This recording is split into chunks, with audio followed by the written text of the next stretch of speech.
Bom, depois nós temos a casa 8. E a casa 8, ela é uma casa que gera controvérsias,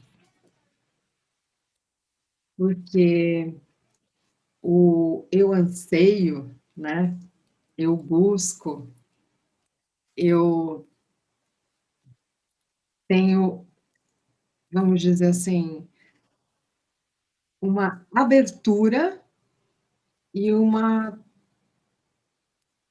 como é que a gente pode dizer? Uma grande transformação. Por ser uma casa dupla, não é porque as casas têm temas, vários temas, né? Porque assim, como dá para perceber, não dá para só em 12 temas a gente fazer a vida, né? Então, assim, por isso que as casas, elas têm a multiplicação dos seus significados, né? Elas têm mais temas para poder abranger naquele pedaço, né? E a casa 8, ela é a casa original de Escorpião, ela é do signo ela é do elemento água, e é uma água fixa, porque é exatamente no meio de estação. E os escorpinianos têm a regência do planeta Plutão. Mas nós temos dois arcanos nesta casa que são bombásticos, que são Torre e Morte. Mesmo. Que bombásticos? Primeiro, através da torre, nós temos as transformações internas a respeito não só da busca da nossa espiritualidade, do nosso desenvolvimento interno, de saber nosso potencial.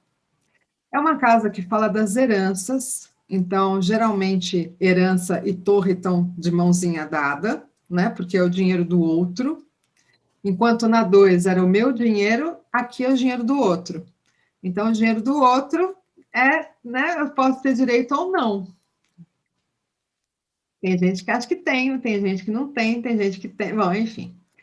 E também a questão da sexualidade, porque a sexualidade, ela, vamos dizer assim, nem sempre é tratada de uma forma, vamos dizer assim, didática. A sexualidade, ou ela é mostrada em filmes que a gente tapa os olhos, muitas vezes, né? Ou seja, tem ou comentários, mas poucas vezes nós temos um tratado sobre a parte do Tantra, por exemplo, que é exatamente a subida da Kundalini. Nós temos poucas referências a essa questão da sexualidade no seu dia a dia não ser uma carência física, química só do organismo, mas no que ela pode nos nutrir, no que nós podemos, através até do equilíbrio dos chakras, como é que você pode estar bem sem sexo, por que não, né? Ou seja, é a casa do tabu, é a casa aonde nós temos.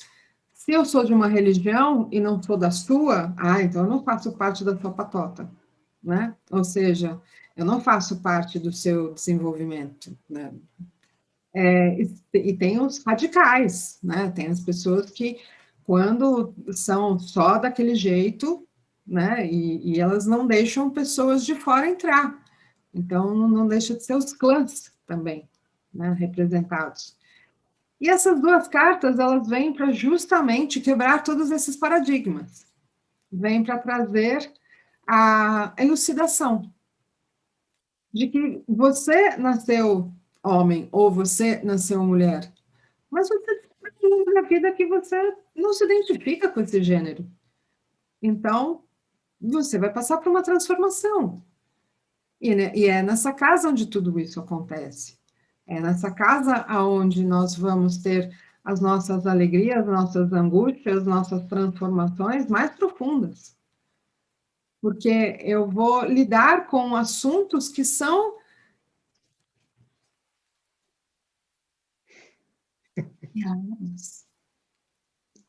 proibidos.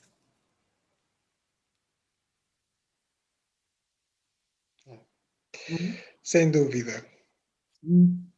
Sem dúvida, Débora. Até porque o primeiro ponto marcante deste padrão, do padrão 8, é exatamente o conhecimento interior. Então, como é o conhecimento interior, o padrão 8 gera sempre uma controvérsia de poder, né? Por isso é que ele é também o planeta regente de coisa, é Plutão, né?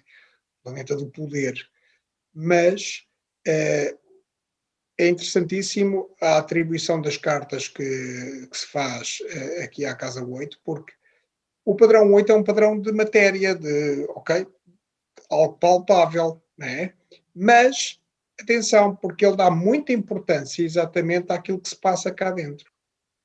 Então, uma das coisas que este padrão vai falar exatamente é quem sou eu no meu interior e de que forma é que eu verdadeiramente estou alinhado com o meu propósito de vida e com o meu propósito de ascensão enquanto espírito.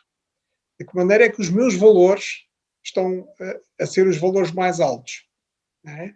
Depois, dentro da sexualidade, tu falavas, vamos encontrar esse padrão, só que vamos encontrar, é engraçado porque vamos encontrar este padrão que pede exatamente essa libertação, esse lado prazeroso da sexualidade. Ele pede essa aprendizagem, essa libertação, como tu falavas e muito bem, do Tantra é a ascensão da espiritualidade pela via da energia mais física, da energia mais sexual. Portanto, ele pede exatamente essa compreensão, esse entendimento, e depois, por outro lado, claro que temos um padrão que está muito associado à parte mental, e a parte mental pode muitas das vezes colocar muitas perguntas, muitas questões e muitas dúvidas, sem dúvida. Mas aqui, lá está, aparece a carta da torre. Né? E aparece a carta da torre porquê? Porque nós vamos encontrar no padrão 16 da torre, vamos encontrar o padrão da casa 8 associado a um 8. Então, o que é que ele vai dizer? Se te tornas muito, muito rígido, né? Ok, há algo que tem que ser quebrado. Não pode existir esta rigidez. Né?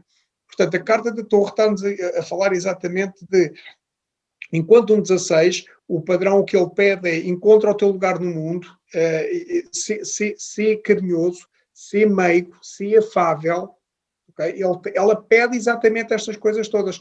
Porque se isso não acontecer, okay, a iluminação vem pela via um bocadinho mais dolorosa. Né? Porque a carta da torre não é uma carta de destruição, é uma carta em que o raio divino desce, ou seja, há a tal famosa eureka, eu de repente, uau, consegui lá chegar, eu de repente percebi como é que a coisa funciona. Isto é a carta da torre.